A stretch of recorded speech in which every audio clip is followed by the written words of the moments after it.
नमस्कार, मैं हूं प्रशांत चरहे।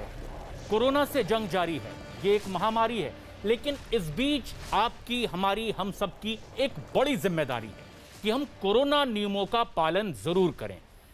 फिजिकल डिस्टेंसिंग बनाकर रखें, हाथ साफ करें और इन सब के बीच ज्यादा जरूरी है कि हम मास्क हमेशा लगा कर रखें, क्योंकि ये मास्क इस समय सबसे बड़ा हथियार है।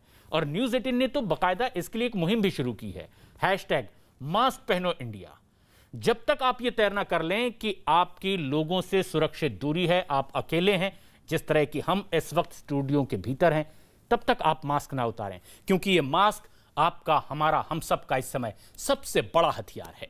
और एक बड़ी खबर इस बीच आ रही है, देश में कोरोना संकट के बीच कई राज्यों में ऑक्सीजन के लिए हाहाकार मचा हुआ है। ऑक्सीजन की भारी मांग को देखते हुए तमाम ऑक्सीजन प्लांट के कर्मचारी 24 घंटे लगातार काम कर रहे हैं ताकि लोगों को ऑक्सीजन की कमी ना हो और ना ही ऑक्सीजन की कमी से किसी मरीज की जान आफत में पड़े। उत्तर प्रदेश के मोदी नगर में आइनॉक्स कंपनी का प्लांट है, जहां से यूपी और हरियाणा के साथ साथ पूरे एनसीआर को मेडिकल ऑक्सीजन की सप्लाई होती है। आइनॉक्स प्लांट के कर्मचारी दिन रात काम कर रहे हैं ताकि ऑक्सीजन की सप्लाई बेरोक टोक चलती रहे। न्यूज 18 की टीम भी आइनॉक्स के प्लांट पहुंची और जानकारी ली कि कैसे मेडिकल ऑक्सीजन यहां बनाई जा रही है।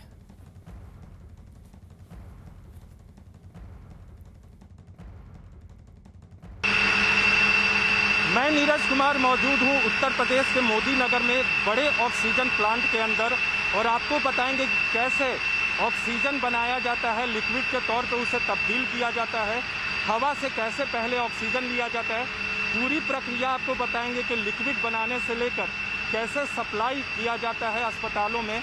ये फिल्टर हाउस है और इस फिल्टर हाउस में ही सबसे पहले हवा से ऑक्सीजन लिया जाता है। पूरी जानकारी देंगे, हमारे साथ मौजूद हैं इंजीनियर अंशुल कुमार। अंशुल, ये बताइए कि ये क्या है फिल्टर हाउस? इसको फिल्टर हाउस बोलते हैं हम लोग। इसमें सबसे पहले एम्बिएंट एयर, जो हमारा एयर यहाँ पे एम्बिएंट में अवेलेबल है, उसको हम फिल्टर करते हैं, डस्ट पार्टिकल्स को इससे सेपरेट करते हैं और उसको फिर हम आगे कंप्रेशन करते हुए, कंप्रेशन में जो हमारा प्रोसेस है, इसको एयर को कंप्रेस करेंगे और इम्प्योरिटीज़ को फिर फर्दर नेक्स्ट लेवल पे सेपरेट्स करेंगे और फिर हमारा क्रायोजेनिक डिस्टिलेशन करते हुए ऑक्सीजन को हम लोग डिस्टिलेट करेंगे। ये फिल्टर हाउस है, देखिए ये फिल्टर हाउस है।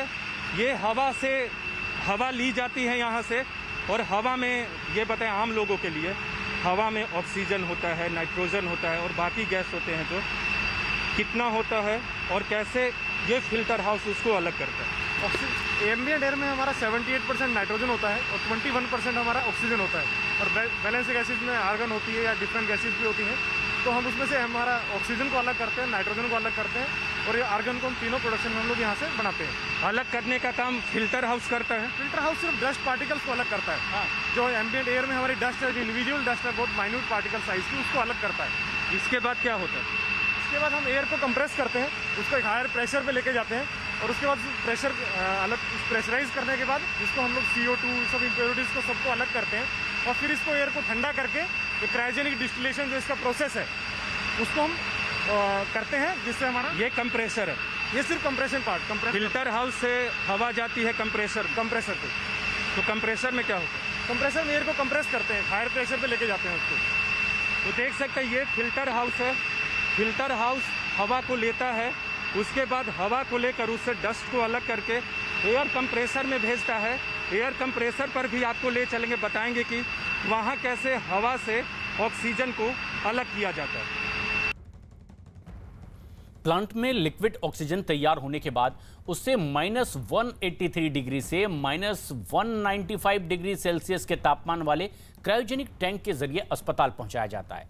एक क्रायोजेनिक टैंक को भरने के में करीब 30 मिनट का वक्त लगता है।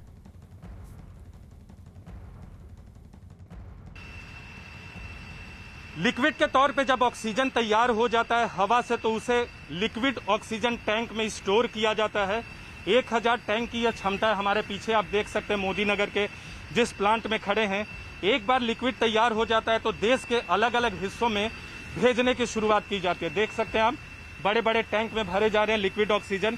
लेकिन कैसे भरा जाता है, किस तरह के खास टैंक में भरने की प्रक्रिया होती है, हमारे साथ बात करने के लिए इस प्लांट के लॉजिस्टिक हेड हैं कैसे पूरी प्रक्रिया होती है ये बताइए, अभी के माहौल में, जब चुनौतीपूर्ण माहौल में हमें बड़े आरामदायक, बड़े उससे हम कर रहे हैं, परंतु दिन रात बिना रुके, बिना थके, बिना सोए हमारे सारे वर्कर्स और ड्राइवर्स इस टैंक से, क्रायोजेनिक टैंक से ट्रांसफर करके ये व्हीकल में ट्रांसफर कर, ट्रांसपोर्ट टैंक में ट्रांसफर करके हम इसको ले जाते हैं और हमारे कम से कम 3 स्टेट हम इसमें कवर करते हैं, यूपी, दिल्ली और मध्य प्रदेश। ठीक है। ये क्यों, आप क्यों पानी डाल रहे हैं अभी इस पे? ये खुलेगा नहीं ना, जाम हो जाता है जी। हाँ, इसलिए पानी डालना पड़ता है, इसलिए खुलेगा ये। तो ये टैंक कितने टन का है? ये है तो 12 टन का, बाकी 10 टन आता है। 10 टन आता है, लेकिन है 12 टन का। कितने देर में फुल हो जाता है? आधा घंटा। तो इससे बड़े जो टैंक होते हैं उसमें कितना वक्त लगता है नरेंद्र जी? आधा घंटे, मैक्सिमम आधा घंटे से ज्यादा किसी भी टैंक में नहीं लगता। हमारे पास कई कैपेसिटी के टैंक है, 7 टन का, 10 टन का, 13 टन का, 18 टन का, 20 टन के तक के हमारे पास टैंक हैं, जिससे कि हम दिल्ली के और यूपी के सारे हॉस्पिटलों को सप्लाई देते हैं। तो ये जो क्रायोजेनिक टैंक है, ये टैंक खास है, इस टैंक की खासियत क्या होती है? अपने कैमरा पर्सन केडी से कहेंगे टैंक की तस्वीरें दिखाए, फ्रंट से टैंक की तस्वीरें दिखाए, आगे से। टैंक की खासियत क्या होती है नरेंद्र जी, बताइएगा। टैंक की खासियत ये होती है कि इस लिक्विड क्रायोजेनिक ऑक्सीजन का टेम्परेचर -195 होता है। इसको एज इट इज हॉस्पिटल ले जाने के लिए, उसी टेम्परेचर को बनाए रखने के लिए क्रायोजेनिक टैंकर यूज किया जाता है जी। -183 डिग्री सेल्सियस टेम्परेचर पे ये क्रायोजेनिक टैंक जो आप देख रहे हैं, भारत में इसकी बहुत कमी है और बहुत नाइट्रोजन और आर्गन के टैंक को तब्दील किया गया है ऑक्सीजन टैंक में, क्योंकि नाइट्रोजन के टैंक में ऑक्सीजन नहीं जा सकता और नाइट्रोजन के टैंक में ऑक्सीजन नहीं जा सकता। ये देख सकते, ये क्रायोजेनिक टैंक है और इस टैंक की खासियत ये है कि जितने डिग्री सेल्सियस तापमान पे, -183 डिग्री सेल्सियस तापमान पे ऑक्सीजन लिक्विड फॉर्म में बनता है और उसी तापमान पे ये भेजा जाता है अलग अलग अस्पतालों में। तो इसके अंदर का जो तापमान होता है एज इट इज मेंटेन किया जाता है। जो तापमान पर हमारे यहाँ लिक्विड ऑक्सीजन निकलता, उसी को मेंटेन करने के लिए ये क्रायोजेनिक टैंक हॉस्पिटल तक यूज किया जाता है, उसको ट्रांसफर करने के लिए हॉस्पिटल के टैंक में। और हम अंदर कैसा इसका डिजाइन क्या होता है? अंदर इसका हमारे जैसे फ्लास्क होता है घर में गर्म और पानी के लिए और चाय के लिए, उसी का डिजाइन इस पे बनाया जाता है ये टैंक अंदर का। और ये एज इट इज हमारे बड़े टैंक से जो ट्रांसफर हो जाता है 195 को मेंटेन रखता है ये टैंक। तो ये क्रायोजेनिक टैंक है जिसकी बार बार की जाती है। देश में इसकी कमी थी, विदेशों से भी मंगाया गया है। नाइट्रोजन और आर्गन टैंक को तब्दील किया गया है ऑक्सीजन में और इसके अंदर का तापमान -183 डिग्री सेल्सियस होता है मिनिमम। और उसके बाद ये अलग अलग अस्पतालों में, अलग अलग राज्यों में भेजा जाता है। और सबसे खास बात यह है कि एक बार भरने में आधे घंटे का वक्त लगता है, लेकिन प्यूरिटी, लिक्विड ऑक्सीजन की जो प्यूरिटी होती है वो अपने आप में बहुत अलग होती है। जो सीधे ऑक्सीजन जनरेटिंग प्लांट से ऑक्सीजन बनता है, दोनों में थोड़ा फर्क होता है। दोनों होते तो सही हैं, लेकिन लिक्विड में जब आप बनाते हैं तो परिवहन करने में बहुत आसानी होती है। कैमरा पर्सन केडी के साथ नीरज कुमार, न्यूज़ 18 इंडिया, मोदी नगर। मोदी नगर में आइनॉक्स के प्लांट में ऑक्सीजन तैयार होने के बाद उसे सही सलामत अस्पतालों तक पहुंचाने की जिम्मेदारी टैंकर चालक और दूसरे कर्मचारियों पर होती है, जो मुश्किल की इस घड़ी में बगैर छुट्टी लिए लगातार कोरोना मरीजों की जान बचाने में इस वक्त जुटे हुए हैं। मौजूदा माहौल में सबसे बड़ी चुनौती है कि जहां से ऑक्सीजन की डिमांड है वहां समय पर ऑक्सीजन मुहैया कराया जाए, क्योंकि जहां उत्पादन होता है और जहां मांग है, उन दो स्थानों के बीच की दूरी बहुत है और इसमें सबसे बड़ी भूमिका ड्राइवर्स निभा रहे हैं और यही रियल हीरोज हैं। आज हम एक ऐसे ही ड्राइवर से बात करेंगे जो दिन रात लगे हुए हैं देश के अलग अलग हिस्सों में ऑक्सीजन पहुंचाने में। दरअसल पूर्वी राज्यों में ऑक्सीजन का उत्पादन अधिक होता है और मांग जो है दिल्ली से है, महाराष्ट्र से है, इसके अलावा हरियाणा से है, उत्तर प्रदेश के कुछ स्थानों से भी मांग की जा रही है। तो ड्राइवर इस माहौल में कैसे काम कर रहे हैं, उनसे बात करेंगे, उनसे जानेंगे कि कैसे चल रहा है अभी पूरा जीवन इन लोगों का, क्योंकि ये लोग ही हैं जिनकी बदौलत हजारों लोगों की जानें बच रही हैं। हालांकि कोरोना की वजह से कई लोग मौत की नींद भी सो रहे हैं, लेकिन बहुत लोग ऐसे हैं जिनका जीवन भी बच रहा है इन लोगों की वजह से। आप चलने को तैयार हैं? गेट बंद कर दो। अपना नाम बताइए। धर्मवीर सिंह। धर्मेश जी, कैसे चल रहा है अभी पूरा जीवन? सर अभी बहुत परेशानी हो रही है सर, न तो आराम मिलता है न कुछ। अभी क्या लोगों की जान बचाने में लगे हुए हैं, आराम हमारे लिए इम्पोर्टेंट नहीं रख रहा है इस टाइम। तो यही चल रहा है सब। अब कोरोना जो कोविड वाले हैं उनकी जान बचाने में लगे हुए हैं और कोई प्रॉब्लम नहीं है। तो कहाँ कहाँ लेकर जाते हैं ट्रक? सर ये दिल्ली एनसीआर में और लखनऊ तक और भोपाल जा रही है सारी जगह सर। तो ये इसी जगह चल रहा है सर। कितने घंटे लगते हैं? परिवार में जा पाते हैं कि नहीं? नहीं जा पाते सर, नहीं जा पाते। घर पर तो अब जाना ही पॉसिबल ही नहीं हो रहा है सर, क्योंकि अभी घर वालों से ज़्यादा ये अपने कोविड वाले हैं ना जो पेशेंट हैं उनकी जान बचाने में लगे हुए हैं। तो कोरोना संक्रमण से भी बचना होता होगा, आप लोग अस्पताल में जाते हैं हाँ सर, तो सेफ्टी के साथ जाते हैं। क्या क्या सेफ्टी रखते हैं? सर ये ग्लव्स हैं, अपनी ये वर्दी है और ये है टोपा है सर, ये सेफ्टी। ये देख सकते हैं फेस मास्क है, मास्क है, ये हैंड ग्लव्स है, बहुत मजबूत है। वायरस इसमें अंदर जा भी नहीं पाएगा, लेकिन बचने की चुनौती है। ये बताए कि इस दौरान पिछले 3 से 4 हफ्ते से लगातार आप लोग ऑक्सीजन की सप्लाई तो पहले भी करते थे, लेकिन अभी चुनौती बढ़ गई है। समय पे आपको पहुंचना है, कई बार तो देर से भी पहुंचते हैं। तो कोई ऐसा वाकया जहां आप बहुत तेज रफ्तार से ट्रक लेकर पहुंचे हों? सर मैं दिल्ली गया था सर, जीटीबी हॉस्पिटल में। वहाँ 0 लेवल होने वाला था उसका टैंक का। तो यहाँ हमें पहुँचना था, हमें खाना भी खाना था, भूख भी लगी हुई थी।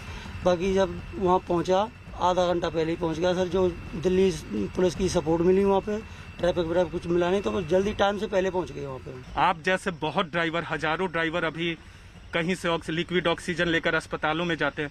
जो मरीज वेट करते, इंतजार करते हैं, उनके लिए आपका संदेश क्या होगा? जो चिंता करते हैं कि अरे जल्दी से ऑक्सीजन आ जाए, या अस्पताल प्रशासन चिंता करता है, उनके लिए आप क्या कहेंगे? आपकी अपनी तरफ से, हर ड्राइवर की तरफ से। सभी ड्राइवरों की तरफ से बोल रहा हूँ सर कि हमारी वजह से ऑक्सीजन लिक्विड ले जाने ट्रांसपोर्ट की वजह से कोई दिक्कत नहीं आएगी, कोई भी परेशानी नहीं होगी। हम भूखे प्यासे जो भी हैं, हम मतलब आपको ऑक्सीजन है ना, मतलब कर पाएंगे, आपको टाइम से दे पाएंगे। घबराने वाली कोई बात नहीं है, कोई परेशानी नहीं है सर। तो वो तमाम लोग सुन ले जो ऑक्सीजन की कमी की वजह से अपने मरीजों को लेकर चिंता में रहते हैं, अस्पताल प्रशासन चिंता में रहता है, उनके लिए संदेश साफ है कि ड्राइवर कोई भी कसर नहीं छोड़ेंगे कि अस्पतालों तक ऑक्सीजन पहुंचने में कोई कमी रह जाए। कैमरा पर्सन केडी के साथ नीरज कुमार, न्यूज़ 18 इंडिया, मोदी नगर। मोदी नगर के ऑक्सीजन प्लांट में सभी कर्मचारी 24 घंटे काम कर रहे हैं ताकि अस्पतालों तक ऑक्सीजन पहुंचाने में देरी ना हो। प्लांट के प्रमुख विनीत त्यागी ने न्यूज़ 18 से खास बातचीत में बताया कि देश में ऑक्सीजन की कमी नहीं है, लेकिन लॉजिस्टिक और वितरण की वजह से यह समस्या पैदा हुई है।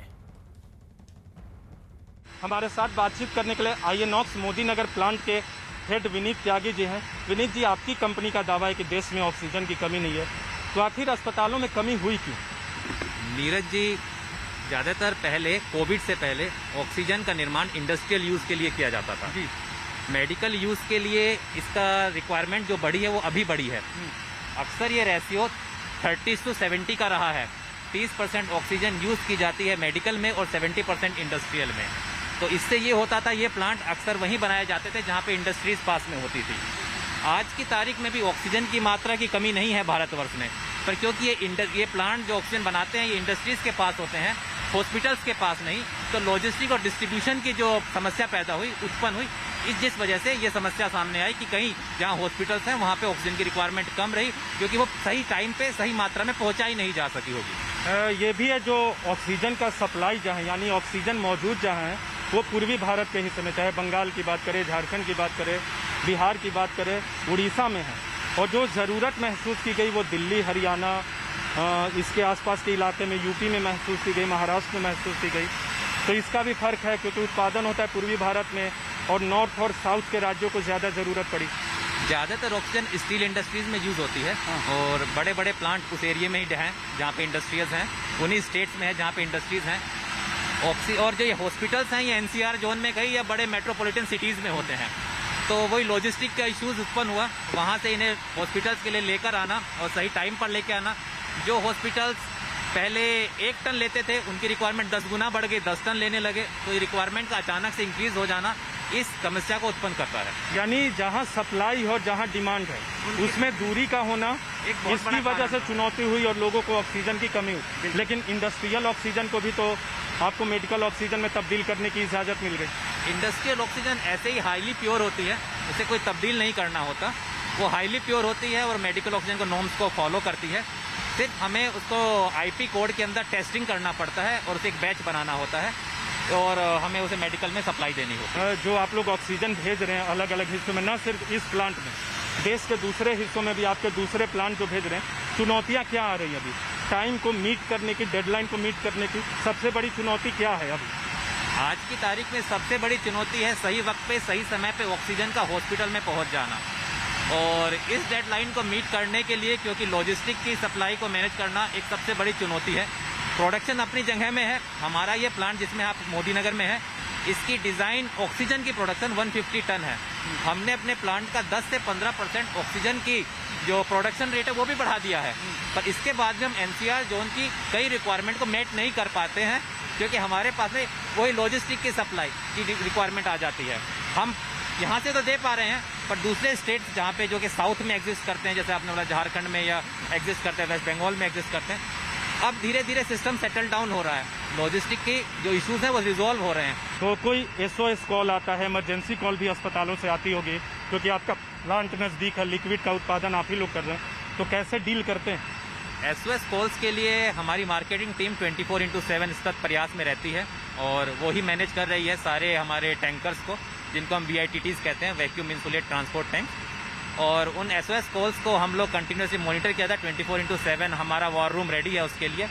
टैंकर्स को भी उसी तरह से हम डाइवर्ट तक कर देते हैं, सिचुएशनल बेस्ड हम डिसीजन लेती है वो टीम। और आज तक अभी तक इस एक महीने में तो उन्होंने हर रिक्वायरमेंट को फुलफिल किया है, उनके डायरेक्शन पर ही हम यहाँ से अपनी प्लानिंग को आगे एडजस्ट करते हैं।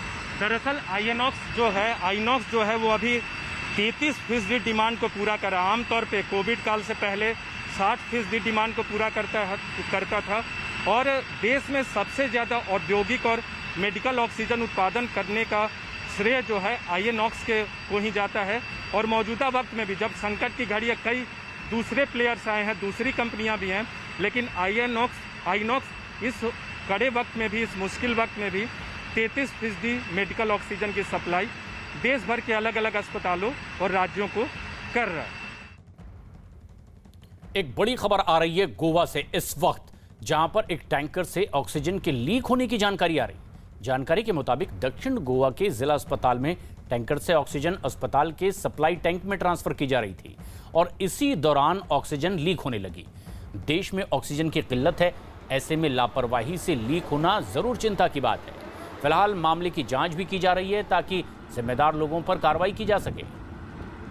विवेक गुप्ता हमारे सहयोगी फोन लाइन पर मौजूद हैं। विवेक, क्या पता चल पाया अब तक इस पूरी घटना और हादसे के बारे में? प्रशांत, देखिए, आपको बताना चाहेंगे कि ये जो ऑक्सीजन लीकेज है वो गोवा के साउथ गोवा का इलाका है, जहाँ पे डिस्ट्रिक्ट हॉस्पिटल में ये जो टैंकर है वो एक गवर्नमेंट हॉस्पिटल में रिफिलिंग कर रहा था। रिफिलिंग करते समय जो उसका वॉल्व है वो लूज हो गया था। लूज होने के बाद ही वहाँ पे जो टैंकर खड़ा था ऑक्सीजन का, लिक्विड ऑक्सीजन है, उसकी वजह से वो पूरा लीक होना शुरू हो चुका था। हालांकि जो वहाँ पे तमाम लोग थे, जो एक्सपर्ट थे, हॉस्पिटल के लोग और जो टैंकर के जो लोग थे वहाँ पर मौजूद, उन्होंने पूरी कोशिश की जो गैस जो ऑक्सीजन लीक हो रहा है उसे किसी तरह से रोका जा सके। फायर ब्रिगेड को भी मौके पर तुरंत बुला लिया गया है ताकि कोई बड़ी घटना ना घटे। लेकिन राहत की बात यह है कि जब ये ऑक्सीजन टैंकर रिफिलिंग हो रहा था तो उसकी जो कनेक्टिविटी है वो अस्पताल में कनेक्ट नहीं थी। अगर ये अस्पताल में कनेक्ट होता तो हो सकता था कि जो अस्पताल के मरीज हैं वो भी इफेक्ट करते। लेकिन राहत की बात यह है कि कोई भी कनेक्टिविटी इसकी नहीं थी, ये सिर्फ टैंकर और जो ऑक्सीजन सिलेंडर है उसके साथ कनेक्ट था। और इस पर आखिरकार लगाम लगा ली गई है। लेकिन अब इस वक्त देश का स्वास्थ्य मंत्रालय प्रेस कॉन्फ्रेंस करते हुए आधिकारिक जानकारी भी दे रहा है। पिछले 24 घंटे में देश में नोट किया गया है। हम आप लोगों की दृष्टि में लाना चाहेंगे, यह एक बहुत अर्ली ट्रेंड है और ज़रूरी है कि इस ट्रेंड को एनालाइज करते हुए स्टेट लेवल पर, डिस्ट्रिक्ट लेवल पर Covid management, Covid containment related activities पर हमारे प्रयास उसी तरह से चलते रहें। इसी तरीके से हमने देखा कि जहां 9 मई को देश में 4092 डेथ रिपोर्ट हुई थी, उसमें भी कुछ कमी नोट की गई है और कुछ डेथ्स में भी हमने इसको लेटेस्ट ट्रेंड को हम नोट कर रहे हैं। हम देखें कि स्टेट वाइज एक्टिव केसेस अगर उनको एनालाइज करें तो पाते हैं कि 1 लाख से अधिक एक्टिव केसेस देश में अभी 13 स्टेट्स में हैं, 50,000 से 1 लाख एक्टिव केसेस 6 स्टेट्स में हैं और 50,000 से कम एक्टिव केसेस 17 स्टेट में हैं।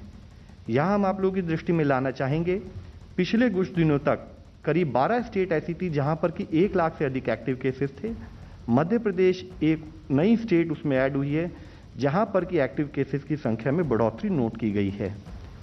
साथ ही अगर हम केस पॉजिटिविटी को एनालाइज करें तो देखते हैं कि 26 स्टेट ऐसी हैं देश में जहां पर कि इन्फेक्शन का थोड़ा वाइडर स्प्रेड नोट किया गया है। दैट इज कि वहां पर पॉजिटिविटी 15% से अधिक है। 5 से 15% पॉजिटिविटी वाली स्टेट्स 6 हैं और लेस देन 5% पॉजिटिव वाली स्टेट्स 4 स्टेट्स हैं देश में। इसमें भी हम देखें तो पाते हैं कि 9 स्टेट ऐसी हैं जहां पर कि 25% से अधिक केस पॉजिटिविटी नोट की गई है और इसी तरह से 25 से लेकर करीब 20% तक ऐसी 10 स्टेट्स है जहां पर कि केस पॉजिटिविटी यानी कि 20 से लेकर 25% के बीच में भी नोट की गई है। यह वह स्टेट्स हैं जिनसे गवर्नमेंट ऑफ इंडिया उन स्टेट से डिस्कस करते हुए किस टाइप के स्टेप्स लेने चाहिए ताकि हम उन केसेस के स्प्रेड को रोक सकें। एक continued trend in terms of either cases में प्लेटोइंग और केसेस में एक कमी होते हुए दिखाई दे रहा है, तो वह नंबर ऑफ स्टेट जहां पर कि ऐसा एक ट्रेंड दिखता था उसमें हमने थोड़ी बढ़ोतरी महसूस की है। करीब 18 स्टेट्स और यूनियन टेरिटरीज देश में ऐसी हैं जहां पर या तो एक plateauing in terms of cases being reported या एक डिक्रीज नोट किया जा रहा है, जिसमें मुख्यतः महाराष्ट्र, उत्तर प्रदेश, आंध्र प्रदेश, दिल्ली, राजस्थान, हरियाणा, छत्तीसगढ़, बिहार, गुजरात और ऐसे ही मध्य प्रदेश, उत्तराखंड, झारखंड जैसी स्टेट्स हैं जहां पर कि हम पाते हैं कि या तो केसेस की ग्रोथ जो है वह है उसमें थोड़ी कमी पाई गई है या उसमें एक रिडक्शन नोट किया गया है। जरूरी यह है कि यह स्टेट्स भी कंटिन्यूड फोकस अपना कंटेनमेंट पर बनाए रखें ताकि हम इन्फेक्शन के स्प्रेड को कम कर सकें और जिससे कि जिस बारे में हमने इससे पहले भी बात की है कि एक स्थाई पर जब हम हॉस्पिटल इंफ्रास्ट्रक्चर अपग्रेडेशन की बात करते हैं उसके साथ ही एक इक्वली इंपॉर्टेंट कंपोनेंट है कि हम इन्फेक्शन के स्प्रेड को भी रोकें। इसी तरह से हम पाते हैं कि कुछ स्टेट्स में अभी भी एक continued increasing trend of cases भी नोट किया जा रहा है, जिसमें मुख्यतः कर्नाटका, केरला, तमिलनाडु, वेस्ट बंगाल, उड़ीसा, पंजाब, असम, जम्मू कश्मीर और गोवा जैसी स्टेट्स और यूनियन टेरिटरीज हैं। इसी तरह नेक्स्ट में देखें तो हम पाते हैं कि सिमिलरली हिमाचल प्रदेश, पुडुचेरी और त्रिपुरा, नागालैंड और अरुणाचल प्रदेश में भी एक इंक्रीजिंग ट्रेंड इन केसेस नोट किया जा रहा है। यहाँ यह समझना जरूरी है कि अगर हम देखें जैसे त्रिपुरा या नागालैंड जैसी स्टेट्स में एब्सोल्यूट नंबर ऑफ केसेस कम होते हुए भी यह ट्रेंड चिंता का विषय है। जरूरी है कि हम सब मिलकर इन्फेक्शन के स्प्रेड को इन स्टेट्स और यूनियन टेरिटरीज वगैरह में भी फैलने से रोकें। ओवरऑल ऐसे कुछ जिले जहां पर कि हम केसेस में एक कमी होती देख रहे हैं वो भी हम आप लोगों की दृष्टि में लाना चाहेंगे, जिसमें मुख्यतः मैं पुणे, लखनऊ, वाराणसी, रायपुर और दुर्ग के बारे में बताना चाहूँगा, जहां अगर आप देखें तो वीक ऑन वीक बेसिस पर कंटिन्यू डिक्रीज हमें यानी कि 19 से 25 अप्रैल से लेकर 3 से 9 के बीच में कंटिन्यू डिक्रीज इन केसेस दिख रहा है। जरूरी है कि यह डिस्ट्रिक्ट्स अपने एफर्ट्स को उसी मोमेंटम से जारी रखें ताकि हम केसेस की संख्या और कम कर सकें। इसी तरह से कुछ और जिलों में भी पिछले 2 हफ्ते में एक जो डिक्रीज दिखा है, जैसे पटना में, पालगढ़ में, रांची में, कानपुर नगर उत्तर प्रदेश में जिस तरह से एक ट्रेंड दिख रहा है, जरूरी है कि हमारे एफर्ट्स उस डायरेक्शन में उसी सतत मोमेंटम के साथ चलते रहें।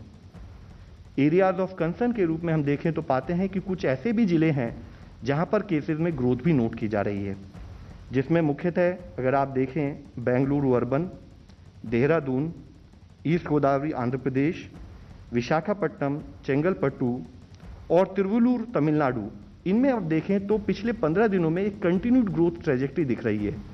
जरूरी है कि यहाँ पर कंटेनमेंट एफर्ट्स और एक अधिक हम उस पर पर्याप्त मात्रा में करें ताकि हम केसेस का इन्फेक्शन का स्प्रेड को रोक सकें। एक पॉजिटिव और न्यूज़ भी हम आप लोगों की दृष्टि में लाना चाहेंगे। हमने एनालाइज किया तो पाया कि कुछ ऐसे जिले हैं देश में जहां पर कि एक स्थाई पर टेस्टिंग बढ़ाई गई, लेकिन साथ ही वहां पर पॉजिटिविटी में भी डिक्रीज नोट किया गया। तो जैसे उन जिलों की संख्या 15 से 21 अप्रैल के समय में 73 जिले ऐसे थे जो बढ़कर 22 से 28 अप्रैल में 125 जिले हुए, और 29 अप्रैल से 5 मई के अगर उस पीरियड को एनालाइज करें तो हम देख रहे हैं कि ऐसे जिलों की संख्या भी बढ़ रही है, which is a positive trend and this needs to be continued. हमारे देश में, जैसे कि हमने इससे पहले भी चर्चा की है, कि 10% से पॉजिटिव जिन राज्यों में, जिन जिलों में हमने देखी है, वहाँ पर strict containment, stringent containment measures लिए जाएं।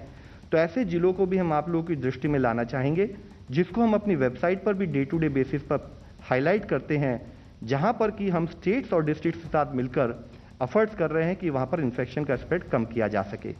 ऐसे 533 जिले भी हैं देश में जिस पर ज़रूरत है कि स्ट्रिंजेंट एक्शन उसी स्थाई से चलते रहें। एक पॉजिटिव न्यूज़ और हम आप लोगों के सामने लाना चाहेंगे। अगर हम देखें कि डे ऑन डे जो देश में केस की पॉजिटिविटी नोट की जा रही है, तो 27 अप्रैल के बाद हम ये पाते हैं कि 27 अप्रैल पर देश में जो केस पॉजिटिविटी थी 19% थी ओवरऑल देश की, जो कि आज अगर पिछले 24 घंटे का डेटा देखें तो पाते हैं 18%, यानी कि करीब 14 दिन बाद हमने एक overall trend in decrease in positivity across the country note किया है। इसी के साथ ही हमने एक और एनालिसिस करी है तो पाई है, because of the continued efforts by the state, 11 state ऐसी हैं जहां पर वीक ऑन वीक पॉजिटिविटी में भी रिडक्शन नोट किया गया है। लेकिन हम आप सबसे फिर से यह रिक्वेस्ट करना चाहेंगे, जब हम कभी भी एक इन्फेक्शियस डिजीज से डील करते हैं तो हमारे एफर्ट्स कंटिन्यूड बेसिस पर लगे रहें।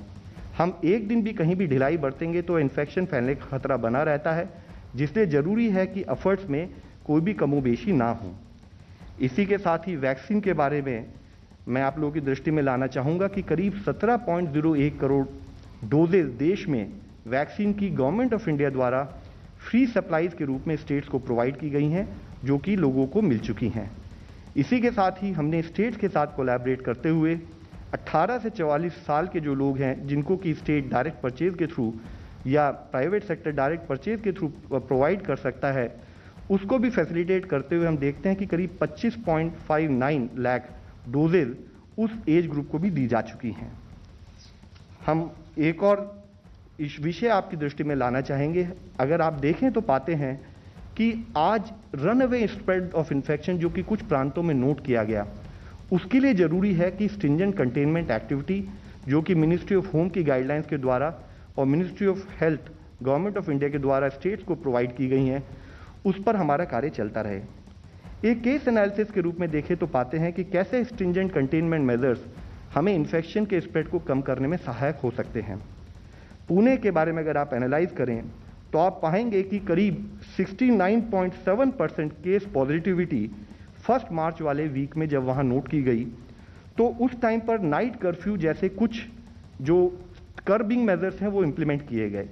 लेकिन साथ ही नाइट कर्फ्यू के बाद जब 15 दिन का एक रिलेटिवली मोर स्ट्रिंजेंट प्रोसेस इनिशिएट किया गया, जो कि 29 मार्च से 12 अप्रैल तक में, तो एक स्थाई पर केसेस में ग्रोथ ट्रेजेक्ट्री में हमने देखा कि कमी आई। और उसके साथ ही आप देखेंगे कि continued measures in terms of जो ये हमारा जो लॉकडाउन या कंटेनमेंट मेजर जो वहाँ पर इनिशिएट किए गए, जो वो फर्दर 15 दिन के लिए बढ़ाए गए, तो 2 स्थाई पर हमें वहाँ पर बेनिफिट दिखाई देते हैं।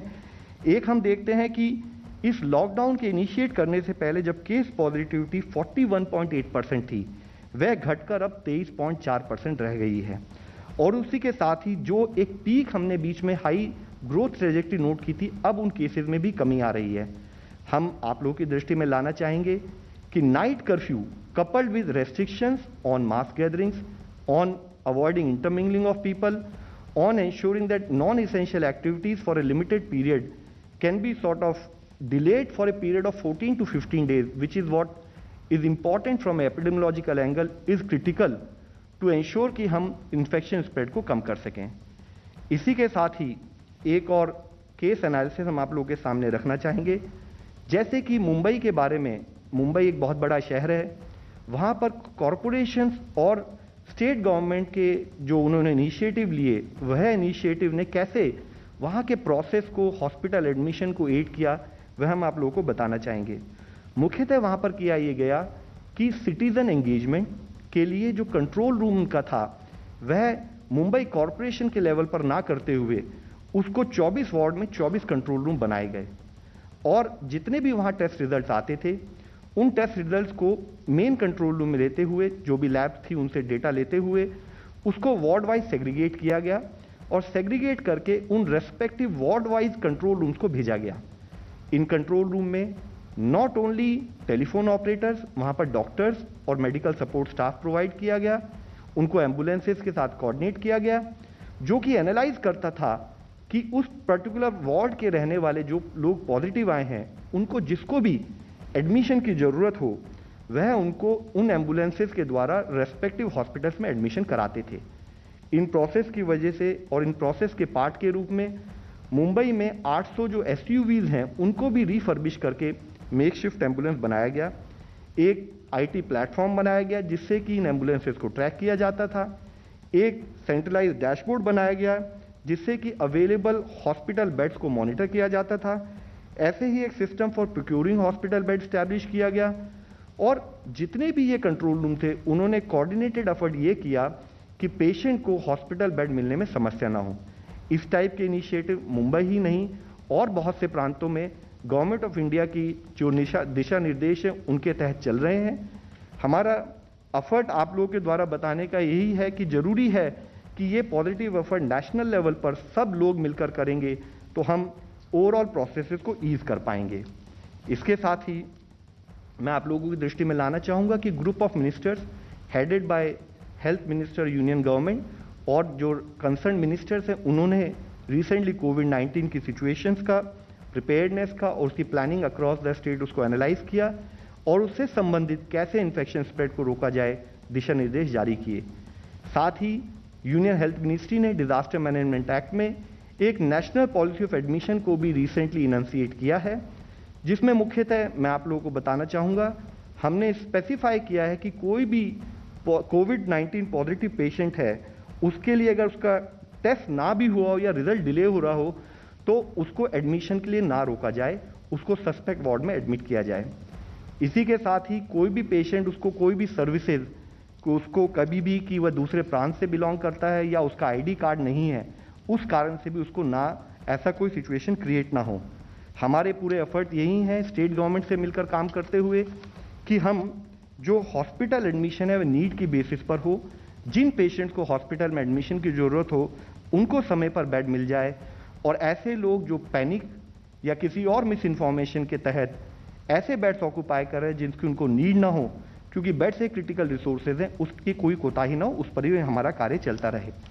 इसके साथ ही नॉन कोविड सर्विसेज के लिए ज़रूरी है कि हम टेली कंसल्टेशन का उपयोग करें।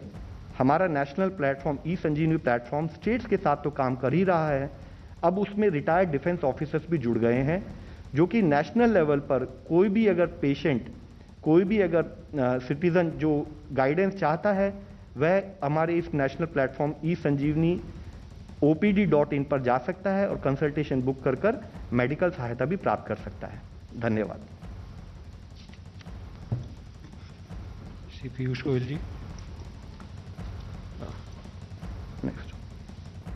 और स्वास्थ्य मंत्रालय की ओर से बेहद अहम जानकारी दी गई है कि लगातार देश में अब कोरोना मरीजों की तादाद में कमी देखी जा रही है और पिछले 2 दिनों में ये काफ़ी उत्साहवर्धक परिणाम भी इसके आए हैं। लेकिन कुछ शहरों का जिक्र भी किया गया स्वास्थ्य मंत्रालय की ओर से, पुणे, लखनऊ, वाराणसी, दुर्ग, जहां पर काफ़ी कमी देखी गई है कोरोना पॉजिटिव मरीजों की तादाद में, यानी कि स्थिति वहां और ज़्यादा तेज़ी से बेहतर होती दिखाई दे रही है। लेकिन एहतियात बरतने की बात भी स्वास्थ्य मंत्रालय की ओर से कही गई है और ये बताया गया है कि अगर इतनी तमाम पाबंदियों के बीच एक दिन भी ढिलाई दी गई तो ये खतरनाक हो सकता है और इस बात के लिए हम सबको सजग रहने की भी जरूरत है। विश्व स्वास्थ्य संगठन के मुख्य वैज्ञानिक डॉक्टर सौम्या स्वामीनाथन ने भारत में कोरोना की दूसरी लहर पर चिंता जाहिर की है। WHO वैज्ञानिक ने भारत में अचानक कोरोना विस्फोट के पीछे नए वेरिएंट को वजह बताया है। डॉक्टर सौम्या स्वामीनाथन के मुताबिक ये वेरिएंट ज्यादा संक्रामक और जानलेवा है, लेकिन वैक्सीन प्रतिरोधी नहीं है। लोगों से वैक्सीन लगवाने की अपील करते हुए डॉक्टर सौम्या स्वामीनाथन ने दावा किया कि वैक्सीन कोरोना की गंभीरता को कम कर देगा, इसीलिए भारत को इसमें तेजी लाने की जरूरत है। महाराष्ट्र के नासिक शहर से ही नहीं बल्कि ग्रामीण इलाकों में भी कोरोना महामारी अब बुरी तरह पैर पसारता दिखाई दे रहा है। कई गांवों में इस बीमारी की वजह से लगातार लोगों की मौत की खबरें भी आ रही हैं। परेशानी की बात यह है कि पैसा ना होने की वजह से कई गांवों में लोग घर पर ही इस बीमारी का इलाज कराने के लिए मजबूर हैं। तो कुछ लोग तो ठीक हो भी रहे हैं, लेकिन ज़्यादातर लोगों की ऐसे में मौत हो रही है अगर ज़रा भी लापरवाही बरती जा रही है। प्रशासन के मुताबिक अभी तक ग्रामीण इलाकों में 15,000 से ज़्यादा लोग कोरोना की चपेट में आ चुके हैं और पिछले एक हफ्ते में 258 लोगों की इससे मौत हो चुकी है। प्राइमरी स्टेज में जो ध्यान में आना चाहिए वो आता नहीं और वो उसकी वजह से पेशेंट ज़्यादा सीरियस हो जा रहे हैं गाँव में। और जो 4-5 दिन वो गोलियां लेके घर पे रहते, तो वो गोलियां लेके घर पे रहते लेकिन वो आइसोलेशन में नहीं रहते, तो इसकी वजह से घर के बाकी के लोग भी पॉजिटिव आ रहे हैं। जहाँ तक सरकारी हॉस्पिटल हम सोचते तो वहाँ पे नंबर लगा हुआ है कि ऑक्सीजन बेड के लिए नंबरिंग है, मतलब हर चीज़ के लिए नंबर है। तो फिर सोच होती है कि रहना क्या करना क्या। तो घर में रहते हैं तो घर में एक अगर पॉजिटिव है तो दूसरा आदमी भी उसके मतलब फैमिली के और 2-3 आदमी पॉजिटिव हो रहे। तो इसके ऊपर गवर्नमेंट ने कुछ तो अभी हम जैसे जाखुरी गांव में हमने विलगीकरण कक्ष यहाँ पे चालू किया है। देखिए, घर पे क्वारंटाइन होना ये उनका ये है, उन्होंने प्रेफर किया हुआ ऑप्शन है। अगर हमारे पास कोविड केयर सेंटर है, अगर आप ग्रामीण विभाग की बात करेंगे तो हमारे पास 2700 बेड्स है। उसमें ग्रामीण विभाग में आज भी 800 के आसपास कोविड के मरीज उपचार ले रहे हैं। मतलब हमारे पास अभी भी 1400 बेड वैकेंट है। अगर कोई भी कोविड केयर सेंटर में उपचार लेना चाहता है तो वहाँ पर उनके लिए बेड्स अवेलेबल है।